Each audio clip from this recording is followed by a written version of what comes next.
We're going to cook mung beans to make dhal today. We suggest mung beans in Ayurveda because they have the greatest amount of nutrients as well as digestibility. So those two things going together.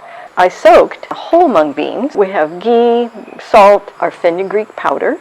You can also use fenugreek seed. If you're used to using garlic, fenugreek is much milder, and it's a nice support for your digestive capacity. Cumin powder, and then cloves, 2 cloves. Fresh ginger. I like to start with the salt. We put enough salt. We're making just a couple of servings here. And now I'm adding ghee. We call this liquid sunshine. It's great stuff. So we put the solid things in first. So we'll put the ginger and we'll put our cloves in first. So as you're cooking the spices, you're waking them up and then they become friends. So I'll just do a little grating here of the ginger. And you want to keep it at a temperature that allows the aroma to come up. So we have the cloves and the ginger. I wish you all could smell it. It's great. And then next, the cumin powder. Right? So we have the salt, the ginger, the cumin, and the fenugreek in here, and it's all getting to be friends.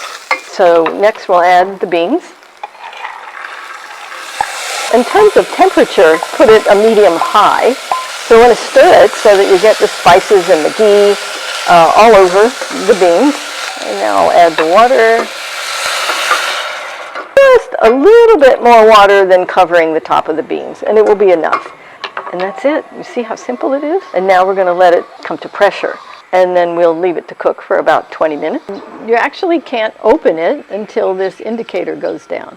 And now it could be opened. And you always want to be careful with a pressure cooker that you open it away from you because it's got a lot of heat inside. Put into this bowl so that you can see them beautifully. So food is our best medicine, and you are what you eat. And yes, that's how that works.